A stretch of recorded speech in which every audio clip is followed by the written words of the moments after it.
Hey, everybody. So glad to see you, and thank you so much for joining me tonight. I really wanted to be able to talk to you about my Cumberland County small business tour and some of my other experiences that we've had out in Cumberland County, and really answer some of the questions you might have about how we can make a change and how we can really best represent the people in Cumberland County and throughout the second district. So glad for you to be on, and please share with us some of your questions. I'll be going through and looking to the side to see what you're posting, and also talking about some of what we did. I was really excited to get out there this past Saturday. It's not my first visit, of course. We've been to many of the other small businesses and had an opportunity to visit some small businesses earlier in the month with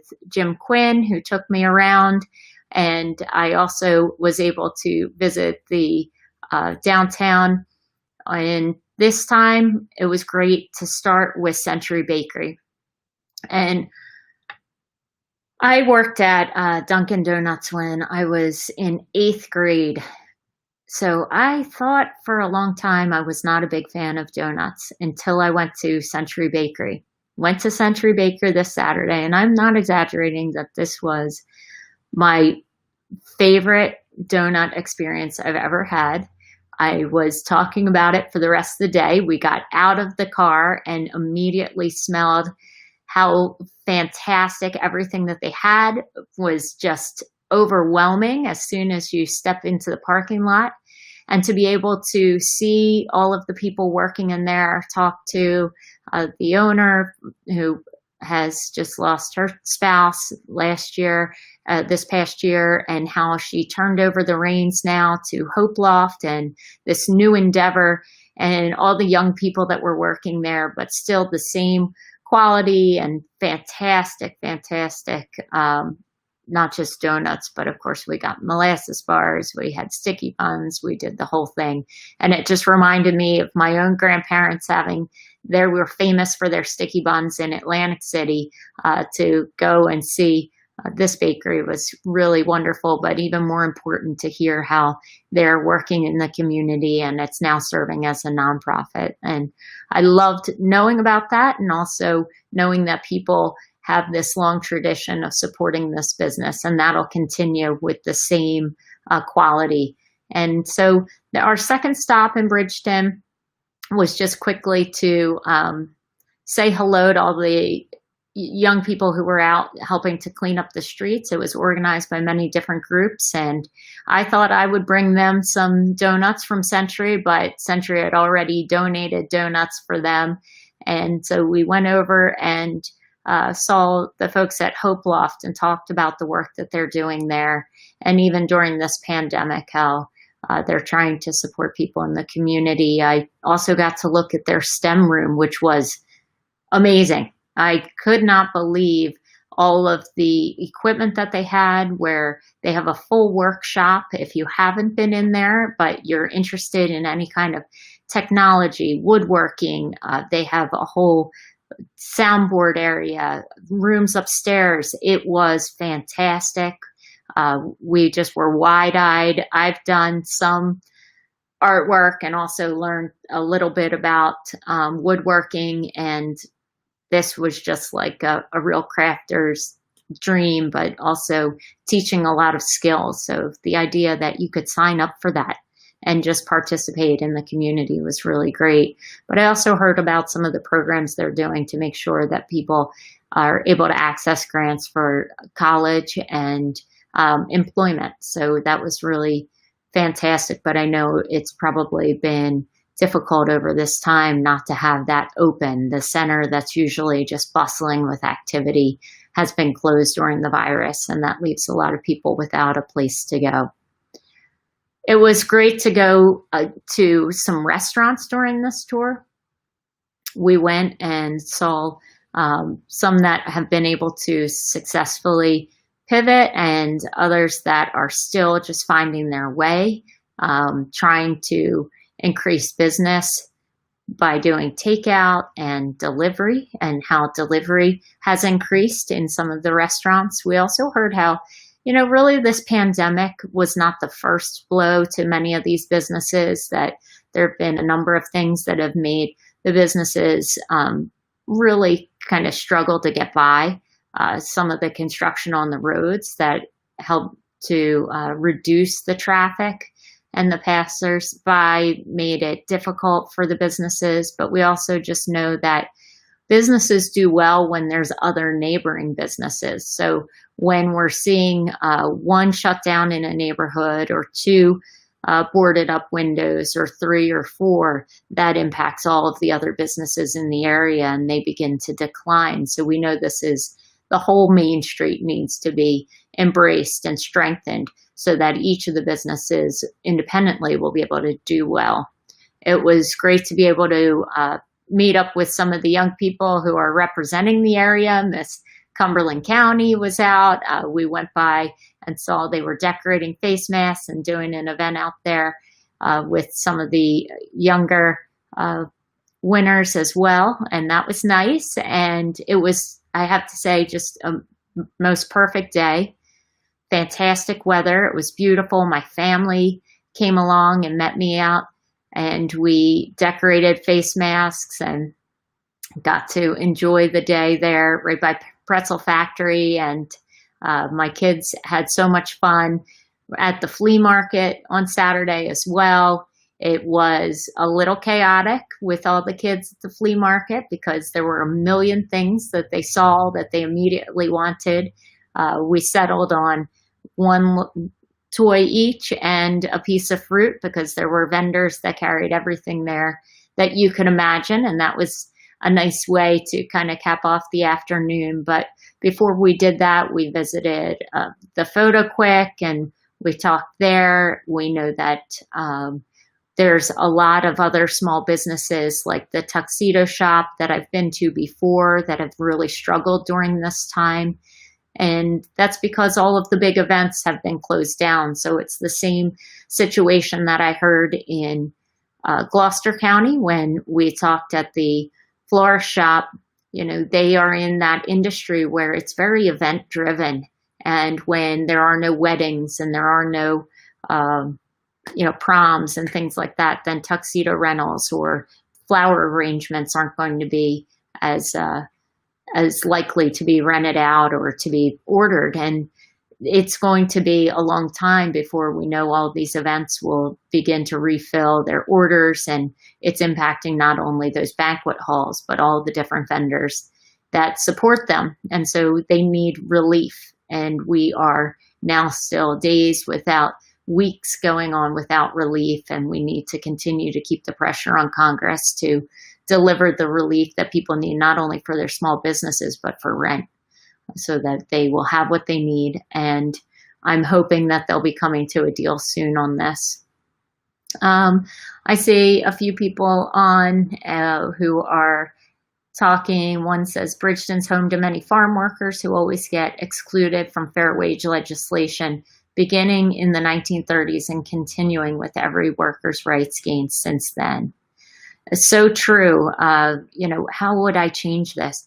I think it's really important that we focus on this. We've put together a policy on agriculture, on farming in South Jersey, and this is such an important piece of the community that I would be representing. So I'm glad that you brought this up. And for those of you who haven't had an opportunity to take a look at that, it's on amykennedyforcongress.com. There's a section that has all of the issues, but it does include policies about farming in our community. And we know that also part of this time, they've been really on the front lines. Farm workers have been struggling with COVID, and, safety is our biggest concern right now. But we also know that they're the ones helping to provide the food in places where they weren't able to be safely working. We saw things just rotting on the vine. And at a time when so many people are going hungry, we need to make sure we're protecting our workers, that they're able to do their job, but that they're also considered essential frontline workers and that we are paying them appropriately for that work. We also know that we need to make sure that there's a pathway to citizenship for those who are looking to become citizens that might not be, and that we are protecting from discrimination. I think it's really key at this point in our country that we're looking at how we can help our economy come back, and that doesn't happen without good paying jobs. We're not able to support our families. We need to make sure that we raise the minimum wage and that we're doing that in a way that allows farmers to still be supported and run their businesses, because farming is going by the wayside. We need to support those small farm owners as well as the workers that they employ. It's one of the questions, how do I plan to support smaller communities in Cumberland County, like Commercial Township, where a good portion of individuals are living below the poverty line? Thanks for that question, Megan. And, I think one of the things that we're talking about in supporting those communities, especially communities that are more rural, we want to make sure that during this time that they're not getting left behind in the digital divide. We have to expand access to broadband. That's one key thing that we're seeing, especially with remote learning, has been a challenge. That we're also investing in things like affordable childcare, so that when there is an opportunity to go back to work, that women are able to re-enter the workforce at the same rates. We know that many women are the head of household, but that oftentimes paying for childcare just makes it not feasible to be able to go back to work and earn a decent living. We have to, again, make sure that we're raising the minimum wage so that when you are at work, that you're bringing home enough to support your family, and that we keep in place a lot of the systems that we know are supporting older adults, like Social Security. Social Security and pensions are key to our economic stability, and we have to keep and fight for those things, as well as lowering prescription drug prices and access to affordable health care so that, an illness doesn't bankrupt a family. I think that we are really at a period of time where we're going to see that a need for greater infrastructure in South Jersey can also be a point of job creation, and that if we're able to build out our infrastructure, like the broadband that I mentioned, but also things like just connecting buses and our railways so that people can have easy transportation to work or to see family or to get around where they need to be, that will help increase our opportunities. I want to just scroll back up because I saw a few great comments and questions. One I know asked, it's not specific to Cumberland County, but asked about the work that One Mind has done in brain research. And I just think that's really an important point, and I thank you for recognizing that, because it's something, again, that just is a focus on science. So while we know that so many people in this country are struggling with everything from Alzheimer's to autism to alcoholism or depression, suicidal ideation, stress, anxiety, there's a lot of challenges, and we need greater science investment so that we can better understand our brains. And this is not just an important thing for being able to live our fullest life, but we also know that it impacts our economy. Many people that are struggling either are left out of the workforce or deal with presenteeism, where they show up for work, but they're not really able to work at their full capacity because of the many challenges that they're facing. And so we want to have that investment. This is going to that deepest part of us as a country that wants to learn and explore and really be able to help other people. It's the kind of message that I think we saw in the 60s when they talked about the space exploration, but now My husband likes to talk about it in terms of his uncle's legacy as the race to inner space, that this is the one last uncharted territory that we need to be able to map out the brain so that we can find solutions and off-ramps for all of the different diseases of the brain and make sure that we're able to get the best evidence-based science. And science, I think, has been a talking point across our country, but this is one that impacts every family in our country. There's not a family that is untouched by some kind of brain health challenge and that doesn't know the struggles of this. And to be able to open up those doors and make sure that we're sharing our data and that we're making the investment is also going to benefit our veterans who we know are such an important part of South Jersey. Getting that kind of information can help lead to real answers for PTS and TBI as well. Cumberland, Michael Moody said, Cumberland County in what state? In New Jersey. We're talking about New Jersey's 2nd Congressional District, South Jersey. And thanks for logging in. We're excited to have you on, and you should come visit Cumberland County. If you aren't sure where that is, we would love to have you visit. Now that I've really talked up the donuts, I'm sure you'll be coming out to see us. We just have to invest in that infrastructure so it's easy for you to get here. And I would love to see more developments so that we're able to highlight all that Cumberland County has to offer.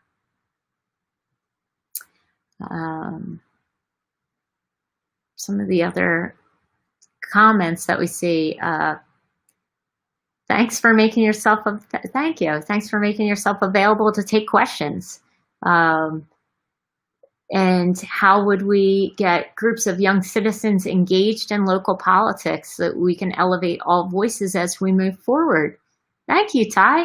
This has been really great to be able to do these virtual town halls, but I would much prefer to be in person and be able to see everyone's faces. It's a funny thing to just talk into the camera instead of being able to really interact and have questions. That is the way I think I would like to do that, because it's really about more listening to you than just talking at you.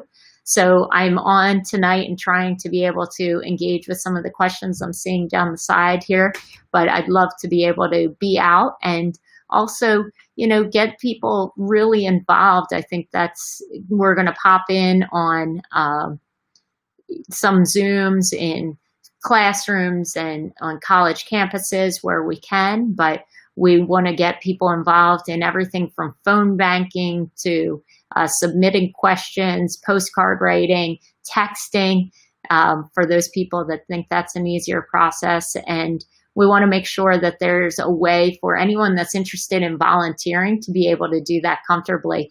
And I know some of the people that are on and commenting are already volunteers and they've helped with our visibility stops. So we're trying to get out into every community so that you see us and you know that we're there and ready to listen.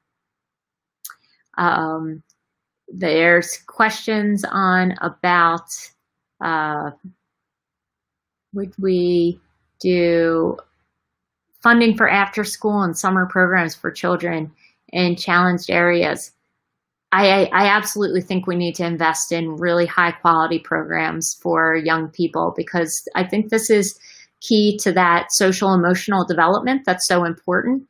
And I know that when we provide those kinds of secure, safe environments for young people to thrive, that we're going to see better results. We also know that it helps families who are struggling with after school solutions, if they're working, and being able to know that there's a place for their kids to interact, to learn, to maybe have support for their homework, whatever's going on. I see so many families in my area take advantage of those programs, and we know we need to continue to support that. I think that's been a challenge during this period. And I mentioned earlier Hope Loft as a place where a lot of people gather and find that kind of support. But in every community, there's after-school programs that are going to need that funding. And my role in Congress one of the things that I would be fighting for is to deliver more funding to South Jersey so that we can support our state and local governments. We need that funding to make things run and to continue to support everything from our schools to our first responders.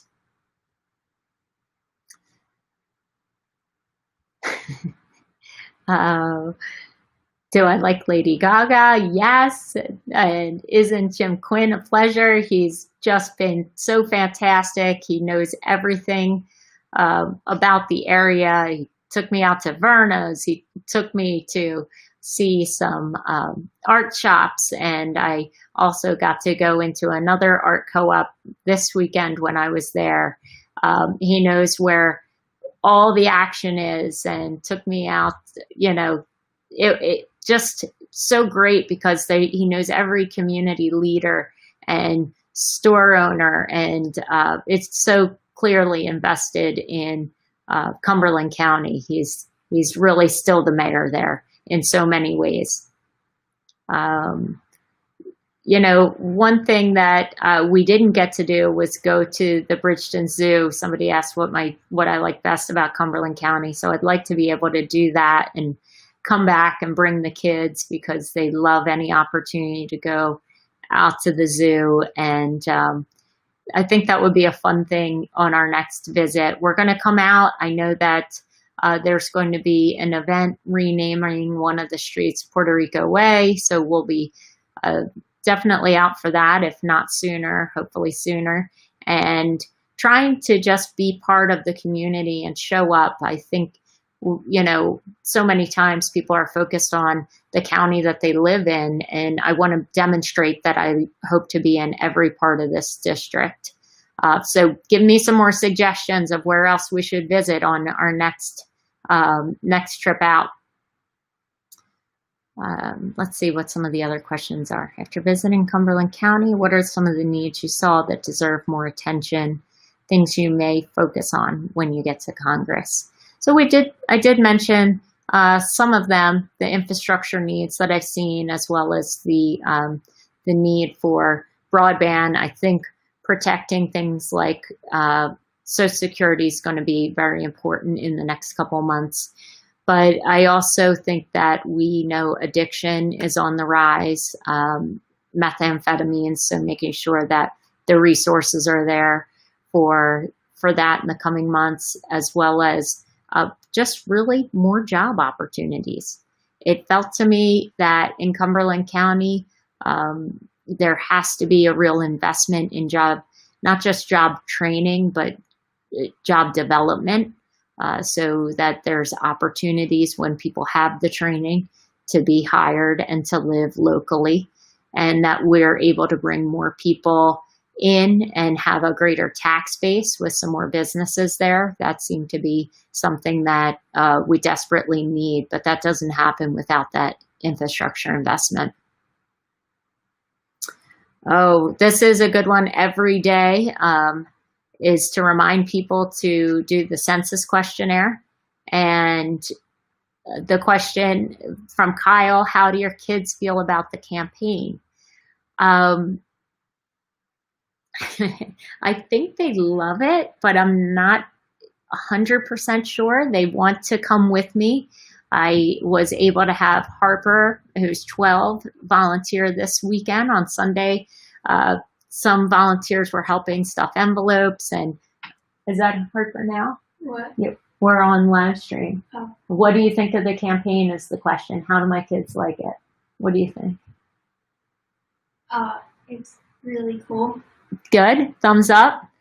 What's the best part? We've gotten some really good food on this campaign, right? Mm-hmm. And we meet lots of fun people. I think the best part is meeting really fun people, both the staff on the campaign who Harper has hit it off with, and also the volunteers who have just been awesome, right? Mm-hmm. Yeah. I'll be back. I'll be out in a minute. Oh, okay. How much longer are you? I don't know. Are you saving me some dinner? Yeah. Okay, good. Okay. And, the kids really just have enjoyed going around the district, seeing some fun things, but we're sure that they are, glad to also have time with Patrick, who's just been a strong support and has been just so helpful here with them when I'm out or on a Zoom like this right now, just kind of holding down the fort, although maybe not necessarily reminding people that I'm on a Zoom. And I'll do maybe one or two more. I know this is just supposed to be a quick half hour, but I figure we've got time for maybe one more, and then I'll jump off. One of the things that I went to a fish fry as well while we were out there. I'm remembering now all the different things we did. We went to a fish fry and at the Elks Lodge, and one of the things that surprised me was that there's still a lot of misinformation about the voting. And so, Ryan asked about the vote by mail and fraud, and I think people are very still concerned about voting, and I want to give you a little more information so you feel confident, feel assured that you can track your vote. You've got ways to send it back by mail, but also to deliver it directly to the clerk's office. If that's what you feel most comfortable with and you have transportation, do it. If you don't have a way to get there, but you know that there's a secure drop box in your area, we're going to be posting all of the locations for those secure drop boxes. There should be one near you at the municipal building near you, but 10 in every county. So that's an important thing, and reminding others that they should register to vote online and have a plan for how to fill out their ballot and return it, but that they should do it early.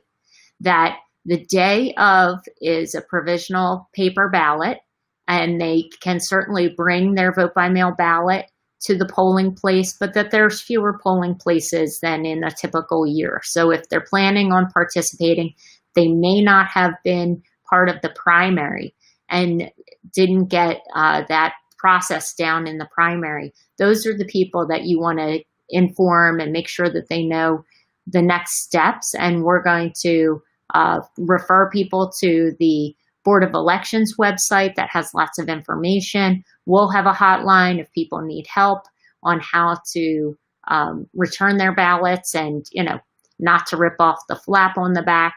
But I feel really good about my plan, and that's going to be to fill out my ballot. That's arriving soon. We know ballots are going out already in many counties, and I'm going to put it in a secure drop box right in my area, and that everybody should be able to either do that or return it by mail, and that I do feel good about the USPS being able to get them back, because I know they're going to prioritize election mail first. And the last, I'll do one more just to wrap it up. Let's see. A lot on my kids. I have 5 kids. They're 12, 8, 6, 4, and 2. And they had fun coming out. We said to the flea market, so a lot there. And we went and did a visibility stop, which is just, holding up the signs and letting people know we're in the area. But the kids really loved holding up the signs and shouting, and the honks and the beeping that they got when they were out by Wawa. So that was a lot of fun. And one thing, it says, how would you as a congresswoman trust that we can keep the public well informed with accurate information? That feels so important right now. And I'm doing my best to just put out information that you can trust, but I will continue to try and do these updates, as well as social media, emails from the campaign, and then being out publicly as much as possible. And I thank you all for joining me tonight and for all the great comments. I'm so sorry there were so many tonight and I wasn't able to get to everything. I was trying to read them quickly, but I really appreciate everyone signing on, and I hope to see you next time I'm in Cumberland County. We'll let you know, and I'll look forward to being with you in person. Thanks so much, everybody. Take care.